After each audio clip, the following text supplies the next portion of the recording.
Now there are basically some factors. Once while we are started preparing the trial balance, there are basically some factors that we need to keep in mind. So these are some like 8 or 9 factors. So let's start with one by one.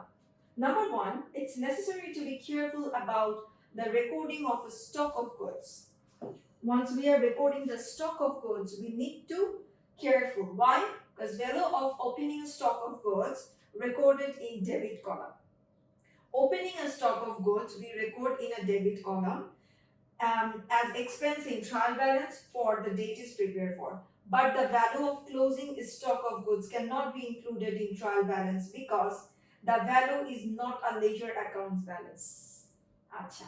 So that means what we have got, the closing stock of goods cannot entered in trial balance. It's banned.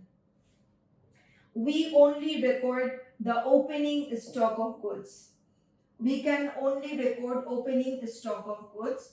We can record this, but we cannot record the closing stock of goods. This is rule number one. So sometimes in question you may got this term, but remember you need not to record it in a trial balance. Skip that part. All right. So balance, because the value is not ledger accounts balance. Moreover, the value of closing stock is a part of opening stock and purchase good. So why we cannot enter this closing stock of goods in a trial balance? Because it's a part of opening stock and purchase goods. So this value is already included in these two items. So that's the reason we need not to include the value of closing stock in a trial balance. Only the opening stock. Right? Okay. So this is number one consideration we need to do. Number two, while adjusted purchase or cost of goods sold include in trial balance, then closing stock of goods will be shown in the debit column of trial balance as assets without including opening stock of goods. Okay. When we are adjusting the purchase or cost of goods sold in a trial balance, that time closing stock of goods will be shown in a debit column. And that time we are not actually include opening stock of goods. If opening stock is remain in your trial balance, then closing stock is cut down. It won't be shown. But if it is not there, then we'll have to show the closing stock of goods. Why? Because adjusted purchase equal to opening stock of goods, net purchase minus closing stock of goods. So if we don't have that opening stock of goods, we have to include this too. All right. So this is number two. Okay. So next we have number three. In case of a stock of a stationery, opening a stock of a stationery have to be shown in debit column of trial balance, but the closing stationery will not be included. Same as number one. If the opening stock of a stationery is there, we need not to add the closing stationery because it's already there in the opening stock. In the opening stock of a stationery, opening stock and closing stock is one. You stock the stationery at the very beginning, and after using it, this part of a stationery remain. So it's a part of your opening stationery, right? You have this amount is already included in the opening story. So we need not to write it in a different way. We need not to write it separately. That's the reason if we have the stock of a stationery, opening a stock of a stationery, we need not to add the closing stationery. We need not to include the closing stationery in the trial balance. Okay? So this is number three.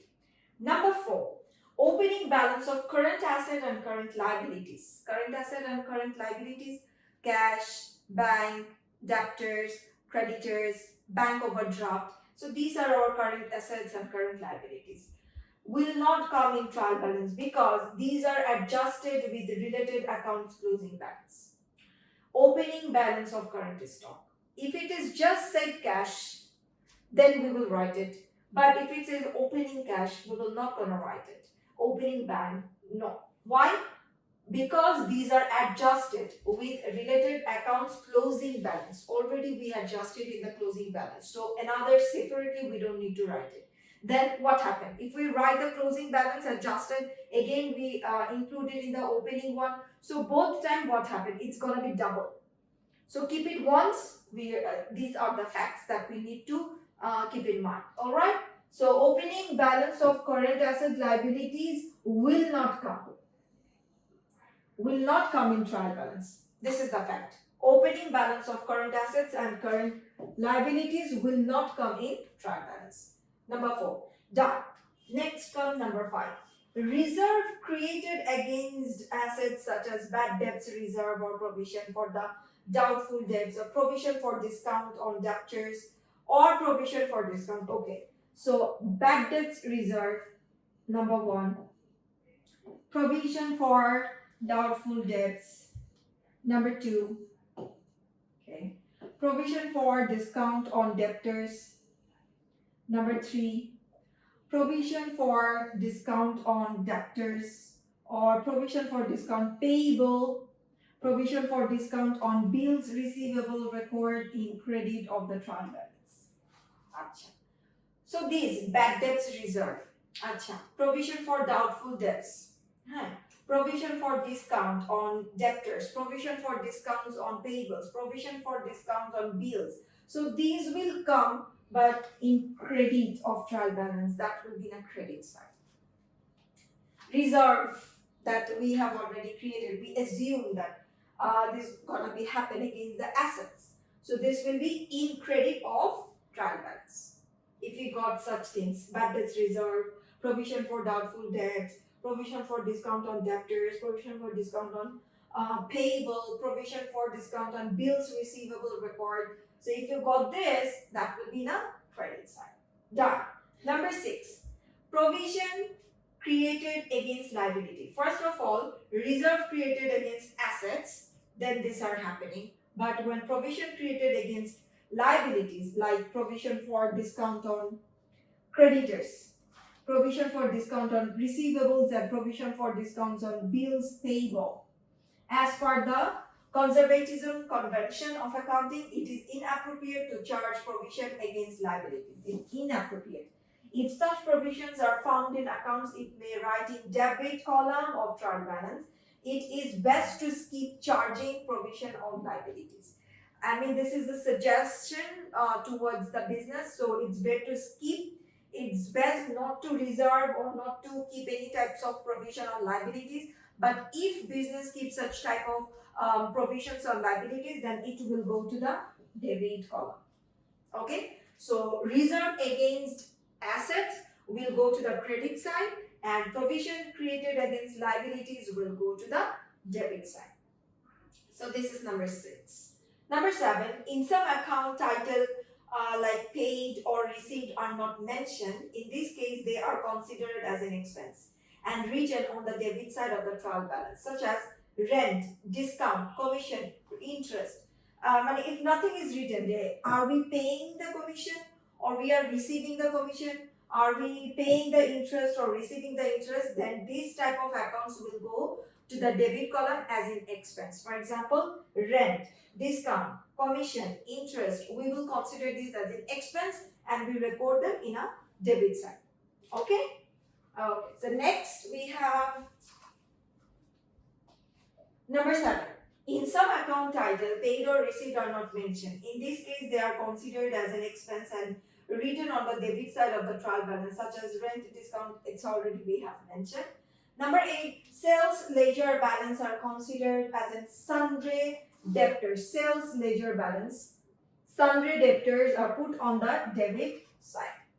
Okay, so whatever the sales ledger balances we are considered, they will be considered as in sundry debtors and we will write them in a debit side. Okay, number 9, purchase ledger, same, sundry creditors and we will write in a credit side. Acha. Why? Because for sales on account, we can get the debtors. So that's why debtors are our assets. So sundry debtors will be in a debit side.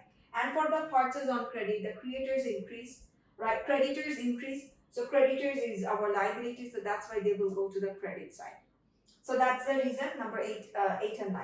And the last one, Okay, contingent liability and anticipated assets are not included in the trial balance because business is not confirmed about their certainty. They are shown in the footnote.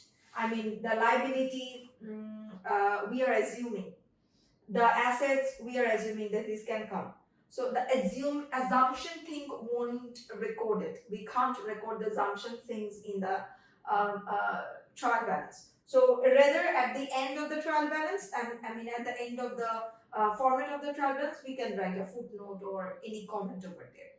So these are some factors we need to be considered. All right.